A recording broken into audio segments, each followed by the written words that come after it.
Olá, queridos alunos, tudo bem com vocês? Espero que estejam todos muito bem. Meu nome é Risonilde Araújo, é um prazer enorme estar aqui com vocês, para mais uma aula. E agora eu vou apresentar, o objeto de conhecimento da nossa aula. Então, temos como objeto de conhecimento da aula 10, o homem Árcade, o que denominamos arcadismo, características, detalhamento, movimento literário, o homem Árcade, o que denominamos arcadismo e suas principais características. É isso aí, vamos começar a nossa aula.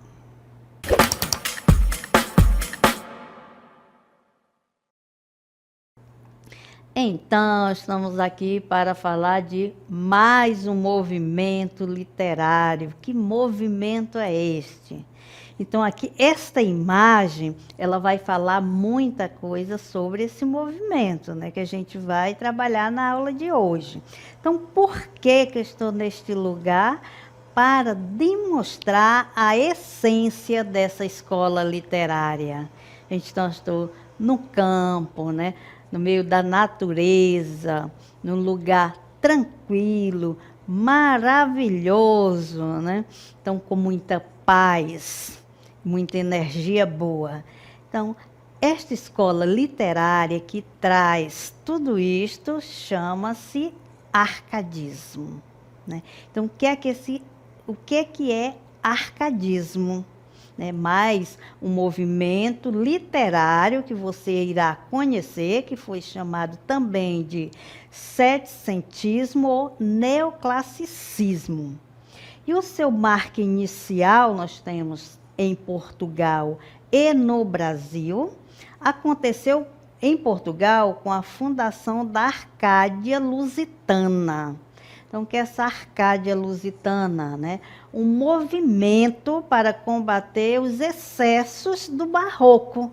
O barroco era demasiadamente, o uso de muitas expressões, como as figuras de linguagem, a antítese. Então, não se queria mais isso. Vamos trabalhar com o simples, o que há de melhor aqui onde convivemos, onde vivemos, onde moramos. No Brasil, o seu marco inicial é como começou, através da publicação de obras poéticas de Cláudio Manuel da Costa. Então, iniciou-se, em Portugal, com esta fundação da Arcádia, com este objetivo, de acabar com os exageros do barroco, e já no Brasil, a publicação da obra chamada Obras Poéticas. Então, a partir daqui, a gente vai trabalhar todo esse movimento, as características, como foi desenvolvido os trabalhos, as obras dos escritores. Mas para que você compreenda melhor, a gente vai trazer um vídeo, professora de história, porque a literatura ela traz muita história, muita arte.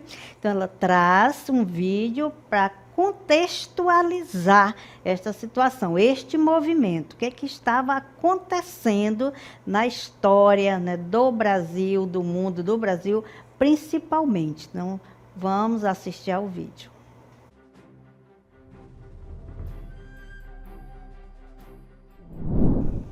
Olá, meus queridos, eu sou a professora Adriana Cabral, do Componente de História, e estou aqui, então, para trabalhar alguns assuntos interessantes do século XVII e do século XVIII. Nós temos, então, nesse século XVII, o fortalecimento, então, da burguesia, muito ligado, então, ao início, então, do capitalismo, mesmo porque nós temos aí o quê, A Revolução Industrial Inglesa despontando, então, para o mundo todo e, claro, vendo os outros países, então, como mercados consumidores dos seus produtos industrializados. O que acontece? Nós temos, então, aí, esse fortalecimento, então, da burguesia e, claro, do capitalismo como nós o concebemos e conhecemos tá certo? Então, ligados aí a bancos, ligados então a juros, ligados então às moedas. Temos também, lá no final do século XVII para o início do XVIII, um movimento que é, então, o movimento iluminista. E o nome já está dizendo, ele vem, então, para iluminar as ideias, utilizando-se principalmente aí do uso da razão, essas ideias, então, de liberdade e, claro, de experimentos, então, ligado a esse mundo científico também que desponta nesse século XVII para o século XVIII. Vamos ter também nesse período que a Contra-Reforma. Então a gente tem essa mentalidade então ligada, né, à religiosidade, e nós vamos ver então, tá certo, que a Igreja Católica ela também vai tentar se expandir com novos ideais então a partir deste século XVII para o século XVIII. Temos também então aí o quê? Essas ideias principalmente ligadas, né, ao iluminismo, influenciando a Revolução Francesa, que pregava também o quê? Os ideais de liberdade, igualdade e fraternidade. Essas ideias então ligadas tanto ao iluminismo como à Revolução Francesa, como que elas chegam então no Brasil. A gente tem então ali na região das Minas Gerais uma burguesia, podemos assim dizer, aonde mandavam seus filhos estudar então lá na Europa, principalmente ali em Portugal, em Coimbra, que era uma grande universidade. É lá então que os estudantes eles vão ter acesso a essas ideias iluministas, a esses ideais então ligados, né, à Revolução Francesa. E nós vamos ver então esse movimento chegando no Brasil e também estando dentro da raiz, né, lá então da independência então dos Estados Unidos, com esses ideais então ligados à liberdade, igualdade e fraternidade. E no Brasil nós vamos ver então que esse movimento, principalmente aí as ideias ligadas às ideias iluministas e à Revolução Francesa, elas vão estar ali muito ligadas também à Inconfidência Mineira, tá certo? Principalmente ecoando que essas ideias, né, de liberdade, de igualdade e de fraternidade. Então, por aqui, a professora se despede.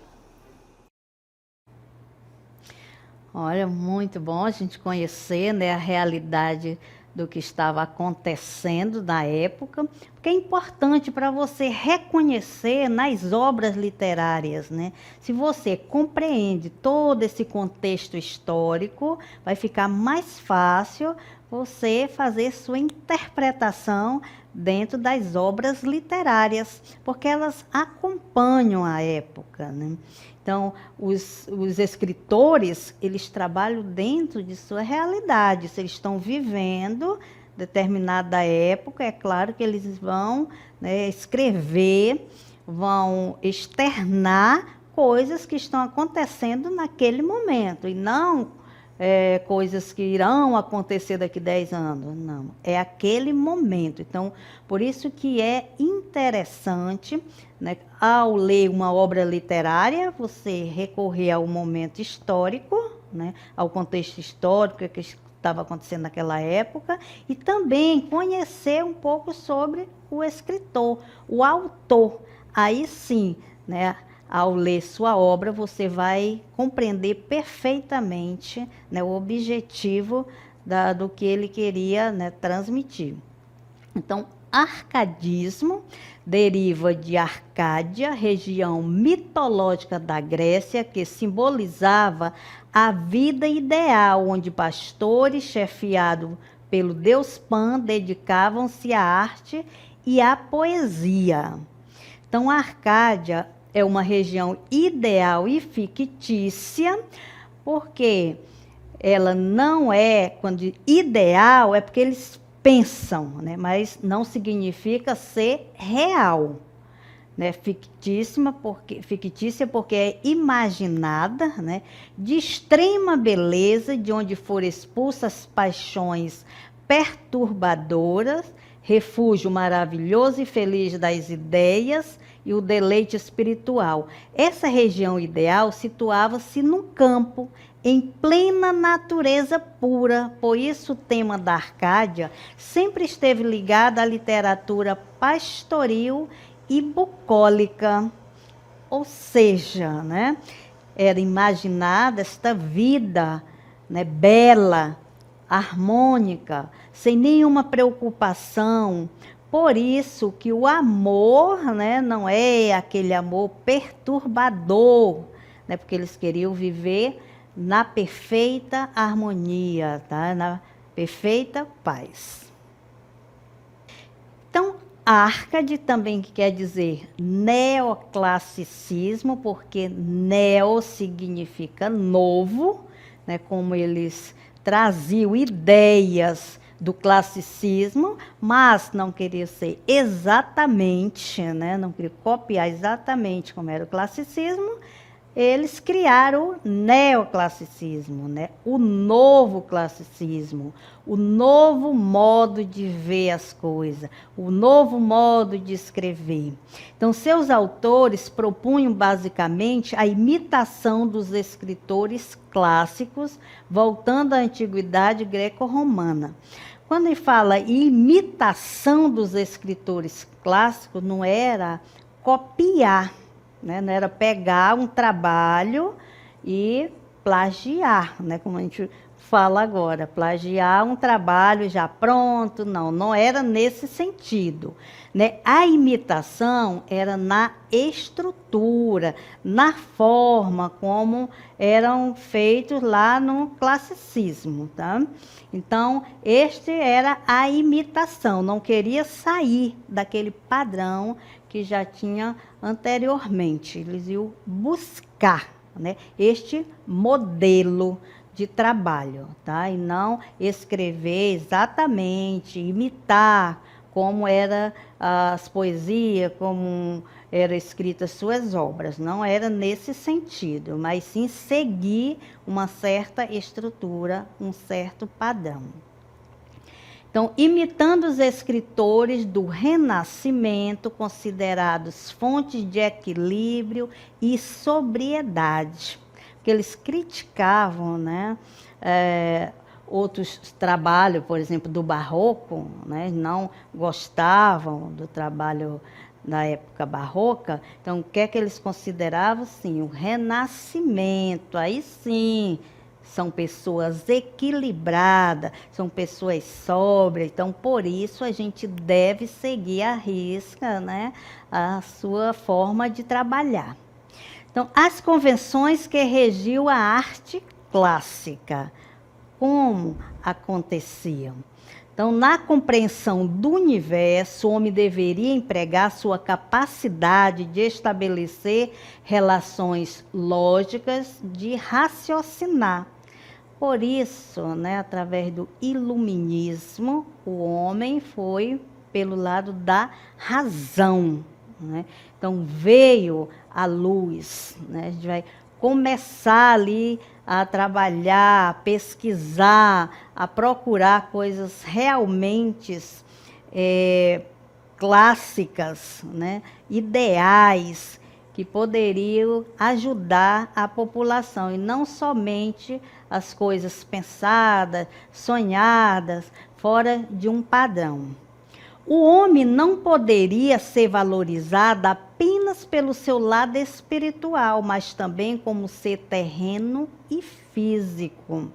É porque teve um momento da literatura e no mundo, no caso o teocentrismo, que tinha Deus e a religião como centro de todas as coisas, né?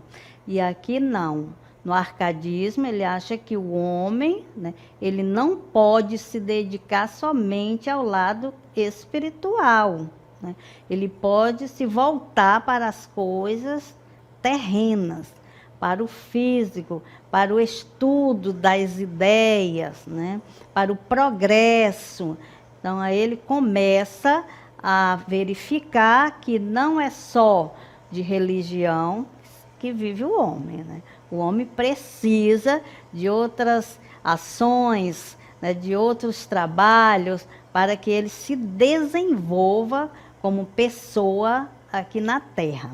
A arte deveria ser universal e não se limitar a sentimentos de ordem individual. Tudo que se fala, né, a gente está falando do homem Arcade, tá? Do momento do arcadismo, desse movimento literário.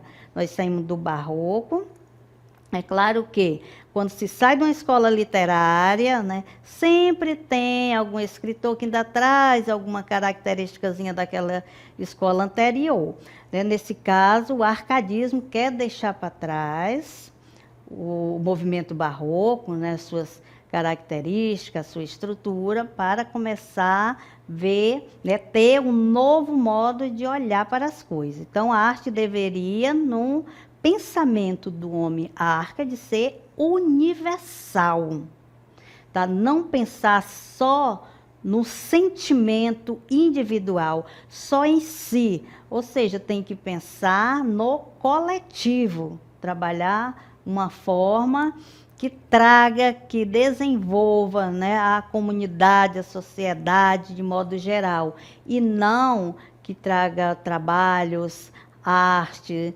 escritas, obras que tem a ver só com o seu lado individual, o que você pensa, o que você sente. Como tem algumas escolas aí que vai trabalhar, né, muito esse lado do eu, né? Então, no arcadismo não se pensa nisso, pensa-se em avançar, em trabalhar mais pela coletividade. A arte deveria imitar a perfeição da natureza. No caso, a palavra natureza não se refere apenas à paisagem, montanhas, lagos, bosques, rios, mas também à natureza humana, porque os humanos fazem parte. Quando se fala em natureza, a gente pensa logo só nas árvores, né? Nas montanhas, nos rios, nas flores e tal. Não, o homem faz parte da natureza, nós somos natureza. E no arcadismo, eles já tinham consciência disto. Então, eu faço parte. Então, eu tenho que melhorar como pessoa e ser perfeita, assim como a natureza. A natureza dá tudo, a natureza oferece o que há de melhor. Então, eu como natureza também devo, né, oferecer o que há de melhor e também melhorar como pessoa e trabalhar, né, para a coletividade. A obra deveria, né, no pensamento, né, do homem Arcade, apresentar verossimilhança, característica daquilo que parece verdadeiro. Então, ele deveria trabalhar com a verdade. Sabe que na literatura, é claro que eles fantasiam muitas coisas, né? No arcadismo, eles queriam trabalhar com o concreto, né? Com a verdade, né? Queriam mostrar, principalmente através das pequenas coisas, né? Que tudo que está ali, que nos rodeia, é maravilhoso, passa paz, passa harmonia. Isso é que é importante para o homem. Então, vamos ver algumas das principais características desta obra, né, ou das obras deste movimento literário chamado arcadismo. O bucolismo. O bucolismo, ele está voltado justamente para esta simplicidade, tá? Partindo de uma concepção de vida simples, sem ambição de glória ou fortuna, o Arcade elegeu a vida pastoril como modelo de existência, pois os pastores estavam em contato constante com a natureza. Então, o bucolismo, ele traz, né, essa tranquilidade, essa harmonia, um lugar calmo, tranquilo, onde você pudesse viver, né, em harmonia com a natureza e fazer parte dela. Temos também os autores, né, que a gente trabalha com os pseudônimos, porque que eles, né, trazem outro nome, pseudo, né, falso, nomes falsos. A maioria deles, né, criaram outros nomes, para se colocar como um pastor. Por quê que eles fizeram isso? É claro que nem todos moravam lá no campo, né? Cuidavam das ovelhas, né? Cuidavam da natureza, moravam naquela tranquilidade, mas eles queriam passar como essa verdade. Aí ele, não vou, né, trabalhar como Tomás Antônio Gonzaga. Eu vou escrever com outro nome, porque o Disseu, que é o pseudônimo de Tomás Antônio Gonzaga, ele sim, ele mora lá no campo. Ele faz parte dessa natureza, então ele vai passar, né, mais verdade. Vai ser mais verdadeiro quando ele escrever. Vocês estão entendendo, gente? Vamos separar aqui o autor do eu poético. O eu poético nem sempre, né, é o mesmo autor. O autor, ele escreve, né, mas ele pode dar voz para outra pessoa, para o eu poético, que a gente chama, né? Então, no caso, é o Disseu. Quando falar em Disseu, você já sabe que está falando de Tomás Antônio Gonzaga, né? Aí ele se colocou como Disseu, como um pastor, né, porque o Disseu, ele poderia dizer, o Disseu, né, pelo menos na imaginação, ele morava lá, ele cuidava das ovelhas, ele entende, ele sabe o que é natureza, né? Ele tem experiência nisso. Aí sim, ao escrever, vai passar mais verdade para quem lê. Então, temos outro escritor também muito famoso do arcadismo, que é o Cláudio Manuel da Costa. Qual é o pseudônimo dele? Qual é o nome falso? Glaucerte Saturnio. Então, é a mesma pessoa, tá? Mas ele deu este nome pela mesma razão, né? Para querer se colocar diante lá das pessoas que conviviam naquelas terras, né, distantes, chamadas campo. Então, a gente vai observar aqui um poema do Cláudio Manuel da Costa, e ver, né, que realmente o que ele fala se passa a verdade. É como se ele estivesse, ele fizesse essa ação de ser pastor, de estar ali junto, né? Olha só, sou pastor, não te nego. Os meus montados são esses aí que vês. Vivo contente ao trazer entre a selva florescente a doce companhia dos meus gados. Então, é claro que ele fala, né, como se realmente ele estivesse lá, convivendo. Então, a gente vê características aí no poema, né, do campo, dessa vida campestre. E quando ele diz, olha, sou pastor, quando se fala em pastor, né, a gente já dá a ideia que trabalha no campo, cuida de ovelhas, de gado. Ao trazer entre a selva florescente a doce companhia dos meus gados, né, trazendo a ideia de que esta pessoa, né, convive e faz parte desta natureza. Valorização da natureza é dos pontos principais do arcadismo.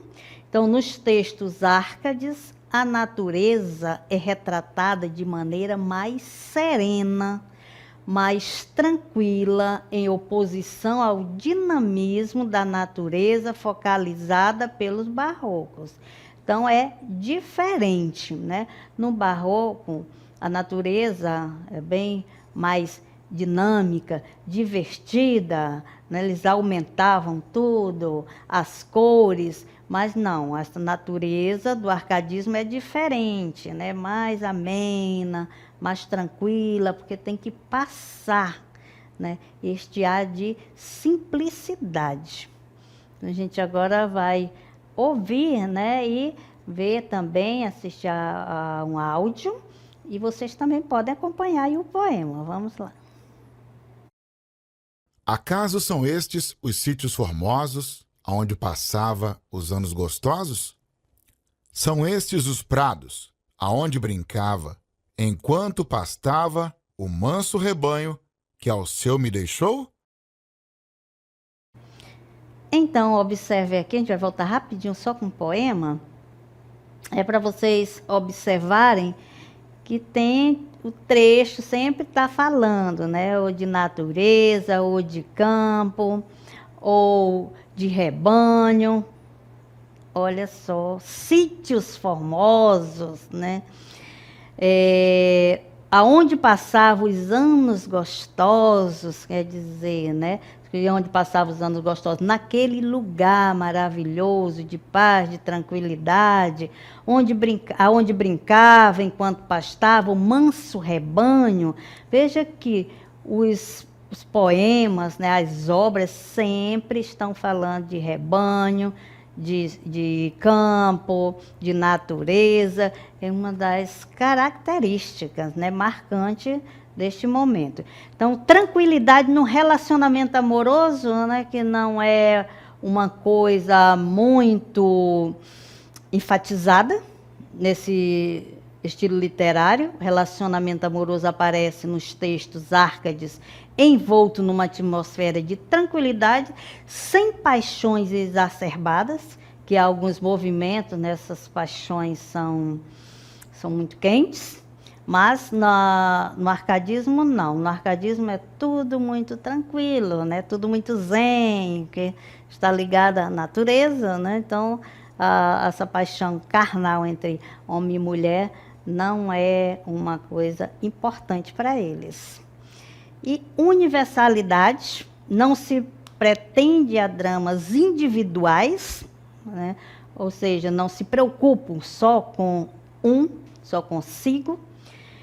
Temos o trecho aqui que iremos verificar esta característica. Estampa na tua alma a caridade, que amar a Deus, amar aos semelhantes são eternos preceitos da verdade.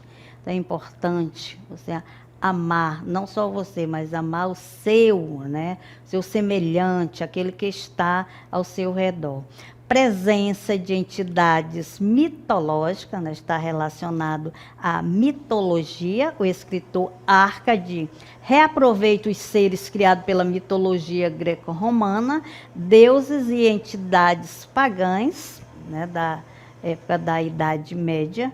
Mitologia, né, está voltada para os mitos, aquelas narrativas que explicam certas situações. E vamos agora verificar um trechinho de um poema, olha só. Convidou-me a ver seu templo. O cego Cupido um dia encheu-me de gosto o peito. Fiz deste Deus um conceito, como dele não fazia. Caso aí, ó, o Cupido, né, encheu-me de amor. Então, o predomínio da lógica, uma das características, né, bem marcante do arcadismo. O Árcade recusa o jogo de palavras e as complicadas construções da linguagem barroca, preferindo a clareza, a ordem lógica na escrita. Lembra do barroco, né, aquela contradição de ideias? Ou quero isso, aquele conflito. Já no arcadismo, não, né? Não se quer esse conflito, as coisas são bem simples, são claras e são diretas. Assim a gente vê na utilização dos períodos curtos, né, dentro do trecho. Marília bela, vou retratar-te, se o tanta arte puder chegar, trazei-me amores, quanto vos peço, tudo careço para pintar. Então é um texto bem claro, bem objetivo, né, com períodos pequenos, são versos, né, pequenos, cada linha. Então, é isso aí, gente. Nós trabalhamos hoje o movimento chamado arcadismo. Espero que vocês tenham compreendido e até a próxima.